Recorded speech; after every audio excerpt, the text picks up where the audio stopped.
So, ayan. Ito siya. Ayan, sobrang luwang sa likod, pero sa harap naman, okay. Ayan.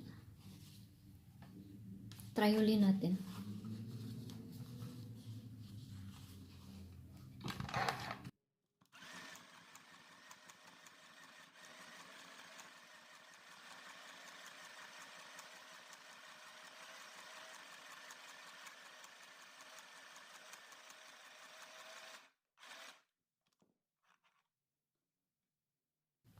Ayan, ganun pa rin siya.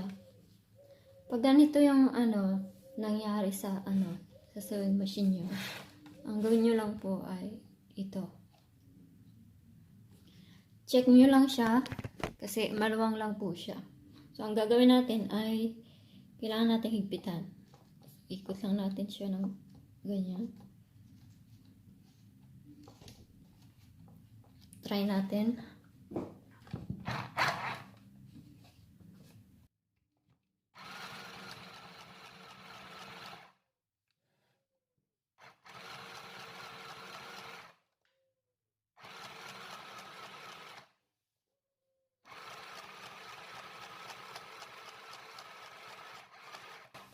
Check nyo lang siya. So, ganun pa rin.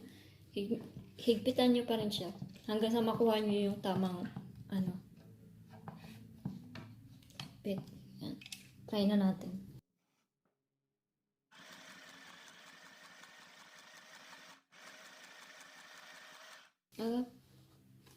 Try natin.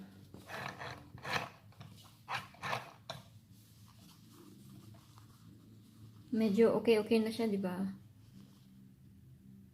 At medyo hindi pa rin. Medyo okay na siya, pero i-try pa rin natin. So, gawin natin ay wait, anong nga natin to? Tanggalin, ayan. Tapos, yan. Wait lang ha. At yung ating sinulit. So, ayan, i-try natin. Higpitan ulit.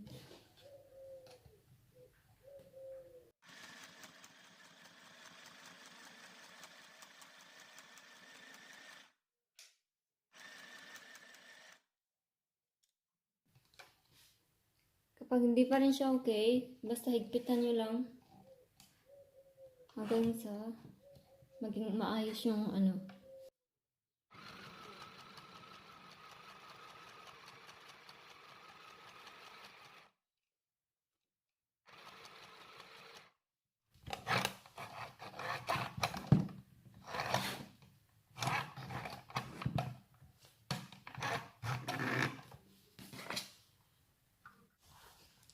So, ayan, ito siya.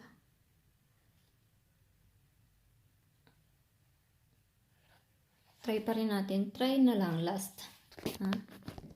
So, ayan, higpitan natin ng konti pa. Oh. Stop. And then, tahi.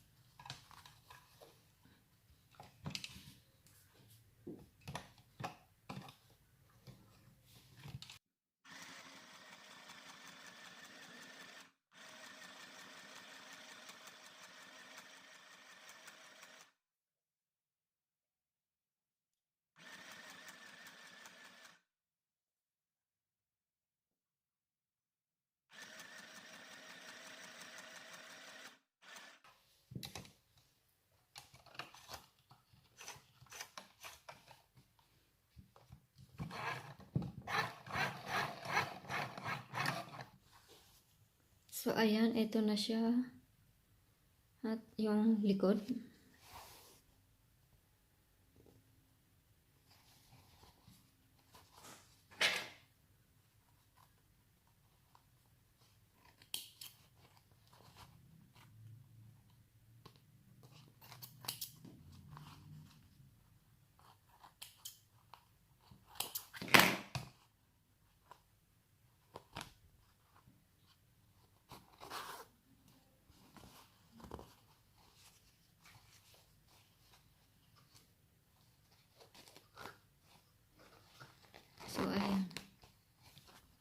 ito okay na siya.